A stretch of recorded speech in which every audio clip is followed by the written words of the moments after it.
يا أيها الذين آمنوا إذا نودي للصلاة من يوم الجمعة فاسعوا إلى ذكر الله.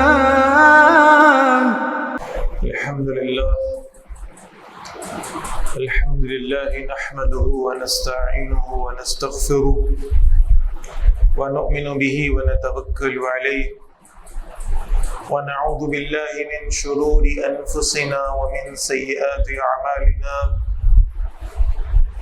من يهده الله فلا مضل له ومن يضلله فلا هادي له ونشهد أن لا إله إلا الله وحده لا شريك له ونشهد أن سيدنا محمدا عبده ورسوله.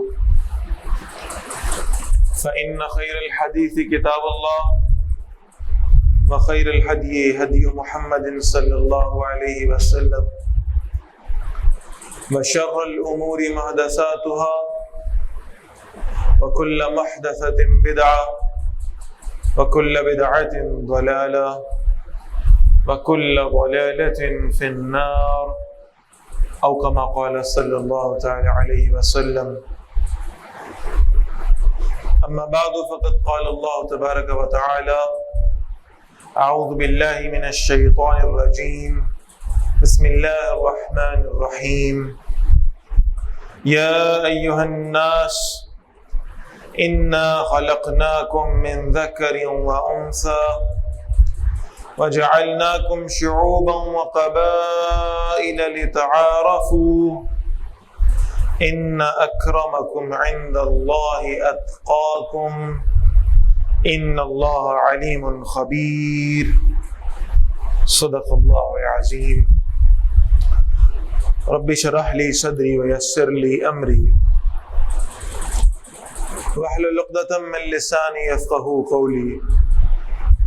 اللهم ربنا الهمنا رشدنا وأعذنا من شرور أنفسنا.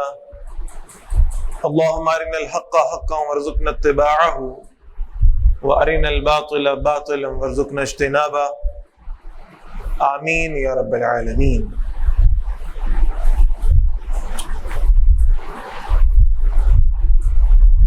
حضرات محترم، گزشتہ جمعۃ المبارک میں اللہ کے فضل و کرم سے ہم نے اس موضوع پہ گفتگو کی تھی کہ یہ دین اسلام اپنا نفاذ چاہتا ہے. یہ شریعت صرف کوئی پڑھنے پڑھانے کی شے نہیں ہے، صرف بیان کرنے کی بات نہیں ہے، صرف سر دھننے کی بات نہیں ہے کہ ہم یہ قرآن مجید پڑھیں اور نبی اکرم صلی اللہ علیہ وسلم کی احادیث پڑھیں اور پھر ہم ان کی تعریف و توصیف بیان کریں. صرف اس لیے نہیں، یہ سب بھی معاملات اپنی جگہ ہیں، لیکن اس سے بڑھ کر یہ دین اپنا غلبہ چاہتا ہے، یہ شریعت اپنا نفاذ چاہتی ہے.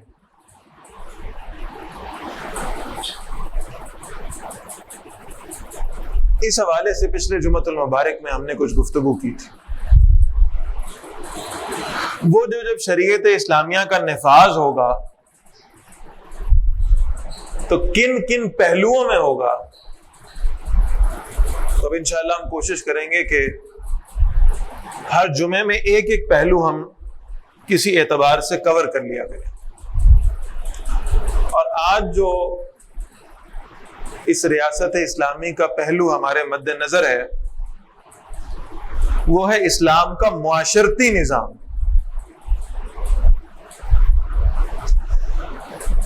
دیکھیے، سب سے پہلی بات تو جو سمجھنے کی ہے کہ اسلام صرف مذہب نہیں. مذہب وہ ہے جو انسان کو زندگی کے بعض عبادات والے پہلوؤں میں رہنمائی دیتا ہے. اسلام دین ہے اور یہ دین بھی ایسا ہے جس کا کائنات میں موجود باقی مذاہب کے ساتھ کسی صورت تقابل نہیں ہو سکتا. ذرا اس بات کو کھولتے ہیں.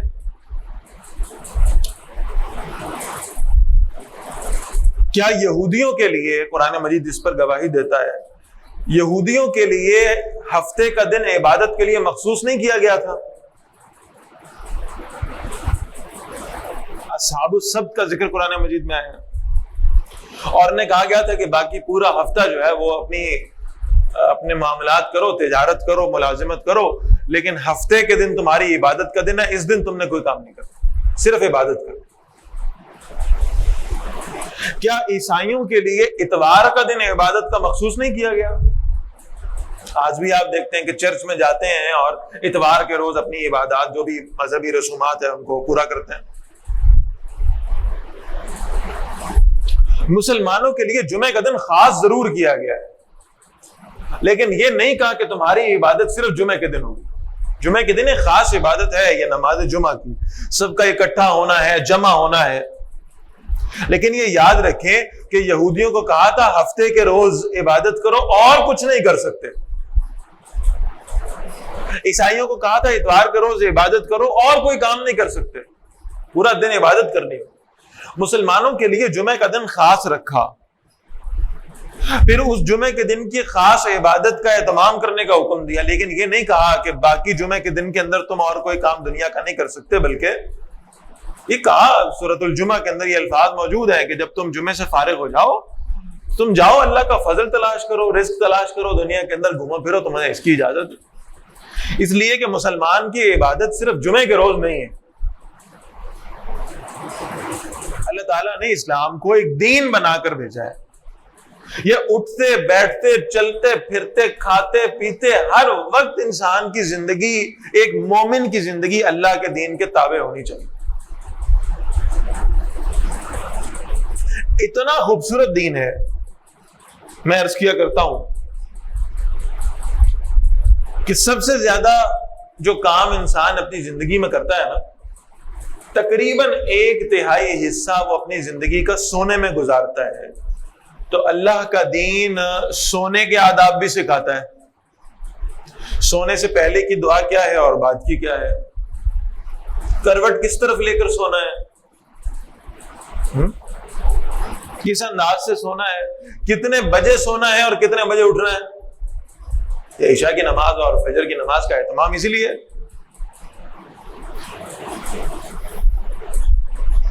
پھر انسان اپنی زندگی میں کھاتا پیتا ہے, تو کھانے کی آداب کیا ہوں گے, پانی کا گلاس پینا چاہو تو اس کی سنتیں کیا ہوں گی, حتیٰ کہ بیت الخلا جانے کی بات بھی ہو, اس کے آداب بھی اللہ کے دین نے سکھائے ہیں.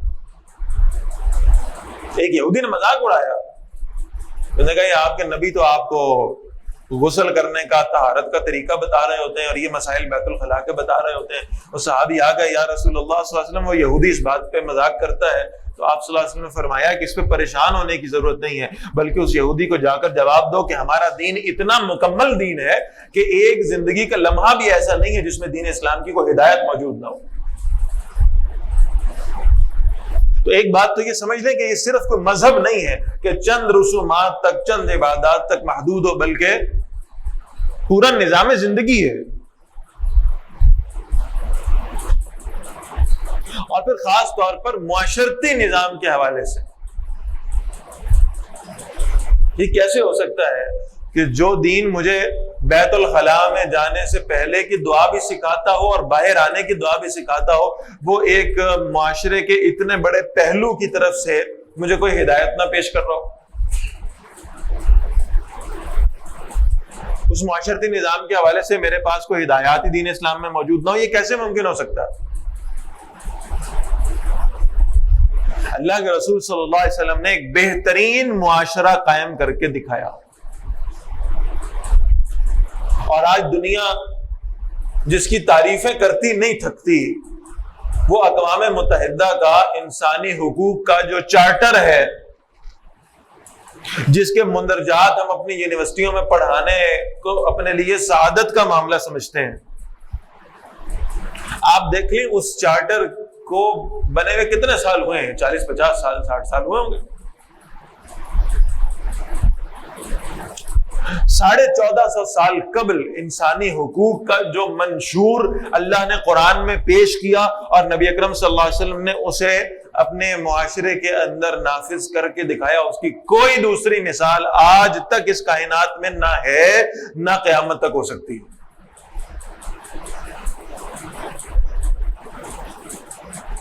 اس معاشرے کے خد و خال کیا ہے؟ میں چند باتیں صرف مختصر وقت آپ کے سامنے عرض کرتا ہوں۔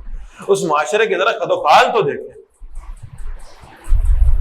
جسے ہم ریاست مدینہ کہہ رہے ہیں اور جسے ہم اسلامی نظام معاشرت کہہ رہے ہیں، ذرا اس کے کچھ خد و خال تو دیکھیں۔ سب سے پہلی بات، اللہ نے انسانوں کو انسانوں کی حیثیت میں ایک دوسرے کے برابر کر دیا ہے۔ یہ ہے معاشرہ۔ جو کیا الفاظ کہے تھے اقبال نے، ایک ہی صف میں کھڑے ہو گئے محمود و ایاز، نہ کوئی بندہ رہا نہ کوئی بندہ نواز، تیری جناب میں پہنچے تو سبھی ایک ہوئے۔ تو ایک ہونے کی کیفیت کیا ہے؟ یہ محمود کون ہے؟ بادشاہ ہے، اور ایاز کون ہے؟ غلام ہے۔ ایک بادشاہی نظام کے اندر بادشاہ کی اور غلام کی کیا حیثیت ہوتی ہے ہمارے سامنے نہیں۔ ایک آواز آتی ہے اللہ اکبر، نماز کا وقت ہو گیا، سب حاضر ہو گئے۔ کیا تمہارے معاشرے میں تمہیں اجازت ہے کہ بادشاہوں کی مسجدیں الگ بناؤ اور غربا کی الگ بناؤ؟ یہ تو ہندوؤں سے تم نے لے لیا نا۔ ہندوؤں کے ہاں برہمن یعنی سب سے اونچی ذات کے جو ہندو ہیں، یہ جس مندر میں جا سکتے ہیں اس کے اندر کوئی شودر گھس بھی نہیں سکتا۔ مذہب کی جو کتاب برہمن پڑھ سکتا ہے، اگر کسی شودر کے کان میں اس کے الفاظ پڑ جاتے تھے تو اس کے کانوں میں سیسا پگھلا کر ڈال دیا جاتا تھا۔ اس کے کان اس شے کے حقدار نہیں ہے کہ یہ ہماری اس مقدس کتاب کو سن سکے، پڑھنا تو دور کی بات ہے۔ یہ کفر کا نظام ہے۔ اور اس کے مقابلے میں آپ دیکھیں، ایک ہی صف میں کھڑے ہو گئے محمود و ایاز، اب وہ بادشاہ ہے یا غلام ہے، ایک ہی صف میں کھڑے ہیں۔ اس نماز کے وقت کسی کے اندر کوئی تفریق نہیں ہے، نہ امیر کی نہ غریب کی، نہ بادشاہ کی نہ فقیر کی،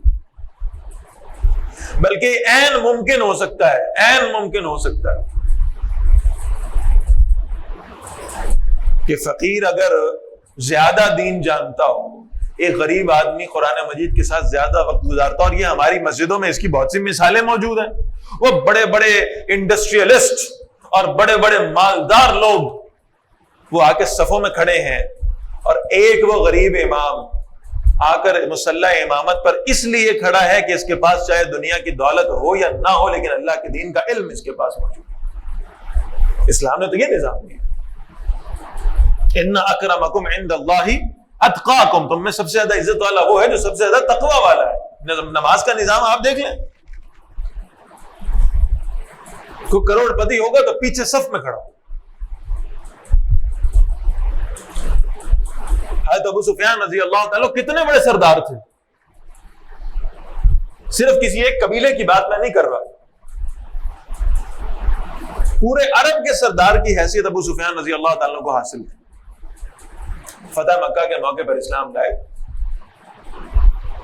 اور اسلام لانے کے بعد یعنی نبی اکرم صلی اللہ علیہ وسلم کی رحلت کے بعد کی بات ہے کہ ایک مجلس ہو رہی ہے اور اس مجلس میں صحابہ بیٹھے ہوئے ہیں۔ حضرت ابو سفیان رضی اللہ تعالیٰ اپنے ایک ساتھی کے ساتھ تھوڑی تاخیر سے پہنچے، مجلس کے اندر جگہ نہیں ہے، بالکل آخر میں ایک کونے پر جہاں جوتے پڑے اس کے قریب ایک ذرا سی جگہ ملی تو وہاں بیٹھنا پڑا۔ تو اس ساتھی نے کہا ابو سفیان آپ تو بہت بڑے سردار تھے، کیا آپ نے کوئی غلط فیصلہ تو نہیں کر لیا اسلام قبول کر کے؟ آپ کے لیے ہٹو بچوں کی آوازیں آتی تھیں، آپ کے لیے پروٹوکول ہوتا تھا، عرب کے لوگ آپ کی بات ماننا اپنے لیے قابل فخر معاملہ سمجھتے تھے، آپ نے اسلام قبول کر لیا، آج آپ جوتوں کے قریب بیٹھے ہوئے ہیں، کیا آپ نے کوئی غلط فیصلہ تو نہیں کر لیا؟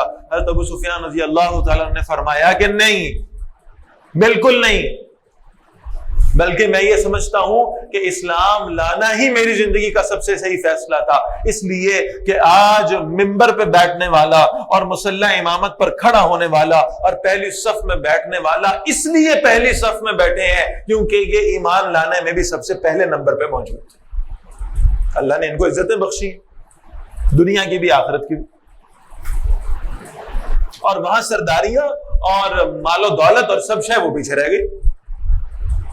جس نے اسلام لانے میں پہل کی، جو سبقت لے گیا، اس کا اجر زیادہ ہے۔ السابقون الاولون تو اور ہی ہے تو بہرحال سارے صحابہ کے ساتھ جنت کا معاملہ، لیکن جو سب سے پہلے آنے والا اس کا درجہ سب سے اونچا ہے، رضی اللہ تعالیٰ عنہ اجمعین۔ پہلی بات میں نے عرض کی کہ اسلام کے معاشرتی نظام کے اندر انسان کی حیثیت پر سب لوگوں کو اللہ نے برابر قرار دیا ہے۔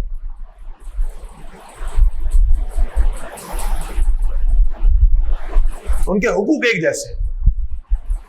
آج ہمارے معاشرے میں انصاف و عدل کا اگر کہیں نام باقی رہ بھی گیا کسی اعتبار سے تو وہ یہ ہے کہ جو امیر آدمی ہے، جس کے پاس خرچ کرنے کو مال موجود ہے، یا جس کے پاس کوئی پاور اور اتھارٹی ہے، کوئی کسی بڑے وزیر مشیر کا رشتہ دار ہے، تو شاید اس کو تو انصاف و عدل مل جائے، ورنہ ایک عام آدمی کے لیے عدل کا معاملہ نہیں۔ ادھر ابو بکر صدیق رضی اللہ تعالیٰ عنہ کھڑے ہوتے ہیں، مسلمانوں کے خلیفہ کے طور پر پہلے دن خطبہ دیتے ہیں اور کہا اگر میں نے غریبوں کا حق ان کو لے کر نہ دیا تو اس کا مطلب ہے کہ میں نے اپنی خلافت کا، اپنی ذمہ داری کا حق ادا نہیں کیا۔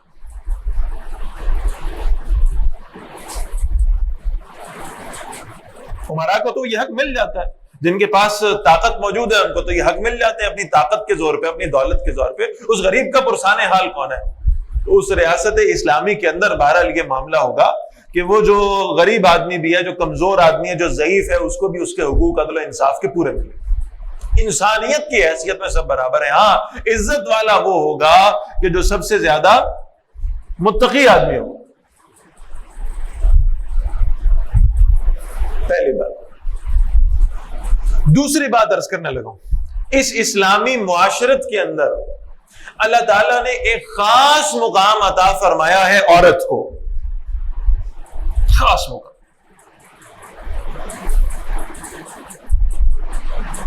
یعنی آج ہم جس فیمنزم کی بات کر رہے ہیں یا عورت کے حقوق کی بات کر رہے ہیں، یہ تو صرف ایک جھانسا ہے جو اس معاشرے کو دیا جا رہا ہے۔ اللہ کے رسول صلی اللہ علیہ وسلم نے جو بہترین معاشرہ قائم کر کے دکھایا، آپ کبھی دیکھیے کہ اس میں اللہ نے عورت کو کیا حقوق عطا فرمایا۔ حج کا موقع ہے، حجۃ الوداع ہے، اللہ کے رسول صلی اللہ علیہ وسلم خطبہ ارشاد فرما رہے ہیں، اور آپ صلی اللہ علیہ وسلم خطبہ ارشاد فرماتے ہوئے یعنی 1 لاکھ سے اوپر جو مرد حضرات کا مجمع کھڑا ہے، آپ صلی اللہ علیہ وسلم ان سے کہہ رہے ہیں دیکھو جیسے اللہ نے تمہیں حقوق دیے ہیں عورتوں پر، ویسے ہی اللہ نے عورتوں کو تم پر حقوق عطا کیے، لہذا ان کے بارے میں خیال کرنا، اللہ تعالیٰ تم سے ان کے بارے میں پوچھیں گے، سوال کریں۔ اسلامی معاشرے میں عورتوں کو ان کا حق دیا گیا، اور آج ہم جس کلچر کو، جس تہذیب کو نمونہ بناتے ہوئے کہتے ہیں بھائی یہ وراثت کا حق کیوں آدھا کیوں ہے بھائی، یہ مرد سے آدھا حق کیوں دیا گیا؟ آپ ذرا ان سوال کرنے والوں سے پوچھیں کہ جس کلچر کو تم پروموٹ کرتے ہو اور جس تہذیب کی تم بات کرتے ہو، چاہے وہ اس جاہلیت قدیمہ کی تہذیب ہو جو رسول اللہ صلی اللہ علیہ وسلم سے پہلے کی تھی، یا اس جاہلیت جدیدہ کی تہذیب ہو جو آج مغربی ممالک میں رائج ہے، آپ ان سے پوچھیں وہاں عورت کو کون سا حق ملتا ہے؟ آدھا بھی دیا ہے کبھی کسی نے؟ وراثت نام کی شے بھی سنی ہے کسی نے؟ اس وراثت میں عورت کے حق کی کبھی بات بھی ہوئی ہے ان مغربی تہذیبوں کے اندر؟ اور میں قرآن کے الفاظ پڑھتا ہوں تو میں حیران ہو جاتا ہوں، یعنی اللہ نے یہ نہیں کہا کہ جتنا حصہ مردوں کو دو اس کا آدھا حصہ عورتوں کو دو۔ یہ بڑا لطیف نکتہ ہے قرآن کا۔ یہ نہیں کہا کہ مردوں کا آدھا حصہ عورت کو دے دو، بلکہ یہ کہا کہ عورت کے حصے کا دگنا مرد کو دے دو۔ پتہ نہیں آپ بات سمجھے نہیں سمجھے؟ اگر یہ کہا جاتا کہ مرد کے حصے سے آدھا حصہ عورت کو دے دو وراثت میں، تو اس کا مطلب یہ ہوتا کہ پہلے ذکر مرد کے حصے کا ہے. سٹینڈرڈ یہ بنے گا جتنا حصہ مرد کا بنے گا اس کا آدھا کر کے عورت کو دے دیا جائے گا. اللہ نے سٹینڈرڈ بنایا ہے وراثت میں عورت کے حصے کو. کہا جتنا عورت کا حصہ ہے اس سے دگنا مرد کو دے دو. اس کا مطلب ہے کہ اگر مرد کو حصہ دینا چاہو گے تو اول الذکر کو یعنی عورت کو حصہ پہلے دینا پڑے گا. اسلام نے اس معاشرے میں عورتوں کو حقوق دیے ہیں. یہ اس معاشرتی نظام کی خوبصورتی ہے. اسلام نے عورت کو عورت بنایا ہے, چھپا کے رکھے جانے والی شے, اور مرد کے ذمہ اللہ نے معاش کے کام دیے. جاؤ جا کر دنیا میں کام شام کرو, جاؤ جا کر محنت کرو, جاؤ جا کر رزق روٹی کما کے لاؤ. یہ عورت کی ذمہ داری نہیں ہے. اللہ نے ذمہ داریوں کو تقسیم کیا ہے. عورت کو اللہ نے جس شے کے لیے پیدا کیا ہے, جو اہلیتیں جو صلاحیتیں اللہ نے عورت کو عطا فرمائی ہیں وہ کام کرے گی. ہم نے اس معاشرے کو پراگندہ کر دیا. ہم نے عورت کو کہا کہ جناب باہر نکلو گھر سے, بچے بھی تم ہی پیدا کرو گی, گھر میں کھانے پکانے کا نظام بھی تم ہی چلاؤ گی, اور باہر جا کر نوکری بھی تم ہی کرو گی. اور عجیب دجل ہے کہ عورت اس میں خوش ہے. اسے احساس ہی نہیں ہے کہ میرے ساتھ کیا معاملہ ہو رہا ہے.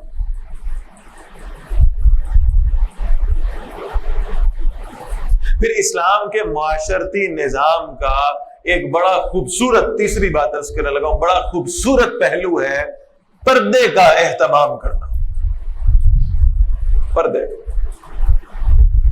اور اس پردے کے حوالے سے یعنی میں جب لفظ پردہ استعمال کرتا ہوں تو فوراً آپ کے ذہن میں آتا ہوگا کہ خواتین کے اوپر پابندی لگانے کی بات ہو رہی ہے. اب یہ جو میں جملہ کہوں گا شاید تھوڑا سا پریشان کن ہو, لیکن یہ بات ذرا ذہن میں رکھیں کہ اللہ تعالیٰ نے قرآن مجید میں عورتوں کے پردے کا بھی ذکر کیا ہے, اور عورتوں کے پردے سے قبل مردوں کی شرم و حیا کا ذکر کیا ہے. اے نبی صلی اللہ علیہ وسلم ان مردوں سے کہہ دیں کہ اپنی نگاہوں کو نیچے رکھا کریں. اس کے بعد فرمایا اے نبی صلی اللہ علیہ وسلم ان عورتوں سے کہہ دیں اپنی نگاہوں کو نیچے رکھیں اور اپنے آپ کو ڈھانپ کے رکھیں. اس شرم و حیا کا معاشرہ, ایک دوسرے کے احترام کا معاشرہ,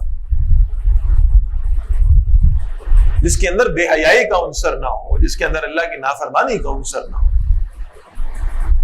اور کیا ان خواتین کی حیا تھی, اور کیا اللہ تعالیٰ کے احکامات کی پابندی کا معاملہ تھا. یعنی باقاعدہ یہ کتابوں کے اندر بات لکھی, مسجد نبوی کے اندر خاتون موجود ہے, فجر کی نماز کا وقت ہے, نماز پڑھنے آئی نہیں, اور معلوم ہوا کہ کل جناب وہ پردے کا حکم نازل ہو گیا ہے, تو مسجد نبوی سے باہر نہیں نکلی. ایک چھوٹے بچے کو گھر بھیجا, کہا وہاں سے میری بڑی چادر اٹھا کر لاؤ. وہ چادر اٹھا کر لایا اور پھر اس چادر کو لپیٹا اور پھر مسجد سے گھر کی طرف روانہ ہو.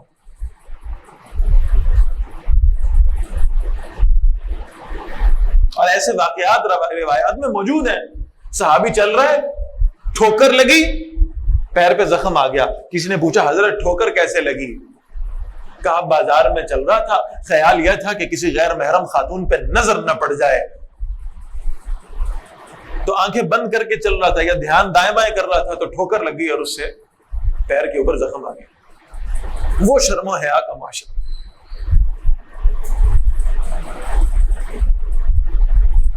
ایک خاتون صحابیہ ہیں, ان کے یعنی گھر کے 3 محرم مرد شہید ہو گئے جہاد میں. نبی اکرم صلی اللہ علیہ وسلم کی خدمت میں حاضر ہوئے, پورا اپنے آپ کو لپیٹا ہوا ہے.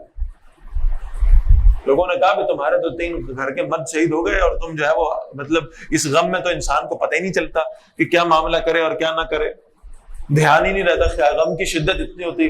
وہ کہہ رہی ہیں بھائی میرے گھر کے 3 لوگ مرے ہیں, میری حیا نہیں مری. میری حیا تو اپنی جگہ پہ قائم ہے, وہ تو اللہ کے پاس پہنچ گئے, میں نے تو اپنا حساب دینا ہے. وہ شرم و حیا کا معاشرہ تخلیق دیا. پھر اللہ کے رسول نے فرمایا صلی اللہ علیہ وسلم, لوگوں یاد رکھو اللہ کے گھر کی حرمت بھی ہے, اور مسلمان کی جان مال عزت کی حرمت بھی ہے. بلکہ ایک روایت میں آیا کہ فرمایا کہ مسلمان کے جان مال عزت کی حرمت بیت اللہ کی حرمت سے زیادہ بڑھ کر فرض ہے تمہارے اوپر. کسی کا مال ناجائز نہ کھانا, کسی کی عزت کو پامال نہ کرنا، کسی کا ناحق خون نہ بہانا، کسی کو تکلیف نہ دینا. ایسا خوبصورت معاشرہ تخلیق کیا اللہ کے رسول صلی اللہ علیہ وسلم نے، انسان حیران ہو جاتا ہے. کہا اگر راستے سے چلنے والے پتھر کو بھی ہٹا دو گے کہ جس سے کسی کو ٹھوکر لگ سکتی ہے اور تکلیف ہو سکتی ہے، اللہ تمہیں اس پر بھی اجر عطا فرمائے. بھئی تمہیں تو پتھر نظر آ گیا، تم تو اس سے بچ جاؤ گے، نکل جاؤ گے. خیال کس کا ہے؟ اپنے اس مسلمان بھائی کا جسے اس پتھر سے ٹھوکر لگ سکتی ہے. اتنا خوبصورت معاشرہ تخلیق، اتنا خوبصورت.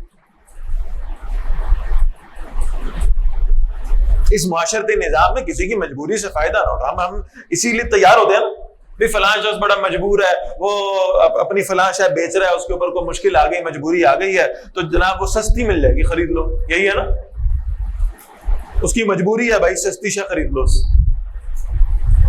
اللہ کے رسول صلی اللہ علیہ وسلم میں بہت دفعہ یہ واقعہ پہلے سنا چکا ہوں. آپ صلی اللہ علیہ وسلم کے ایک صحابی ہیں، ان کا ایک خادم پاس آیا، اس نے کہا جناب یہ گھوڑا میں نے خرید لیا ہے 300 درہم کا، یہ آپ خرید دیں، یہ جو ہے نا اس کا بیچنے والا ہے، میں نے اس سے سودا طے کر دیا، اس کو پیسے دیں، گھوڑا لے لیں. اس صحابی نے 300 درہم کا سودا کیا ہوا گھوڑا 900 درہم کا خریدا ہے. کہا جی آپ نے ایسا کیوں کیا، اتنا مہنگا کیوں خرید لیا؟